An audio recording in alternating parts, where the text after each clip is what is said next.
Perfect complexion starts with the base. Here with your crash course on choosing foundation is Lori Taylor Davis. We love when you come visit us. I know. You've Super got excited. two models you pulled from the audience, Shelmadine and Annie, and we're going to talk about getting that picture perfect face. Exactly. So I think the one thing that everyone needs to understand is complexion is the key to any great makeup. So your foundation is actually the most important part of any makeup application. Yeah. And there are kind of three things I always tell my clients. You're going to look for coverage and finish is important. Yeah. How you prep the skin, because if you start good, you end good. And then lastly, it's application. How do you apply foundation? Okay. So on Shelmadine, we've done one half of her face, and we're going to make her our full coverage foundation. Now, foundations sit into three different categories: tinted moisturizers, medium coverage, full coverage. Okay. I'm going to start by applying a primer. And I think ladies know a little bit about primer, but sometimes they forget it. And primer is so important because it's going to create that really soft base to apply your foundation.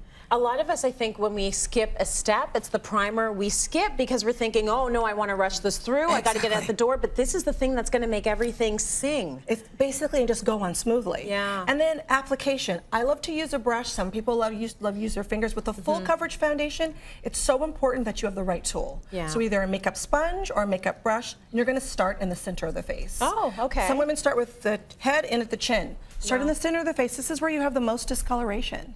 So you want to even the skin out so it looks natural. Now this is a full coverage foundation, and full coverage foundations have, you either love them or hate them. This particular foundation is so great because it has a 24-hour long wear. And Shelmadine, tell me how it feels. Awesome.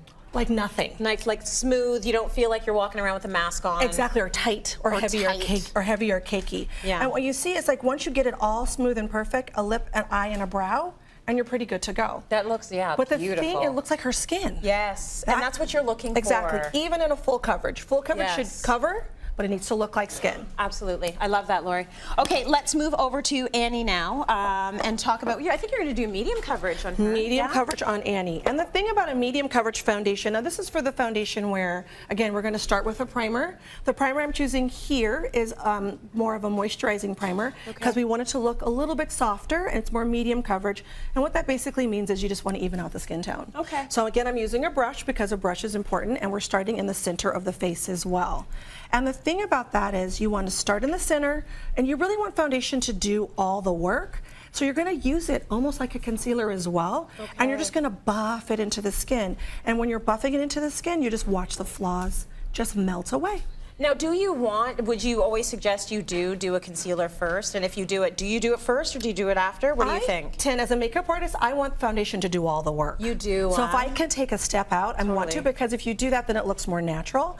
But if you, like, a concealer is your extra. It's kind of like your icing on top of the cake. The cake is good, but if you get a real good creamy icing or something that's going to give you all that impact, a concealer could actually do that for you. I'm following you because you're using a cake metaphor. Except there you go, always. Like I was hanging on every word, like, oh, good icing, yes, Exactly, okay. exactly. Really good tips, great tips, Lori, as per usual.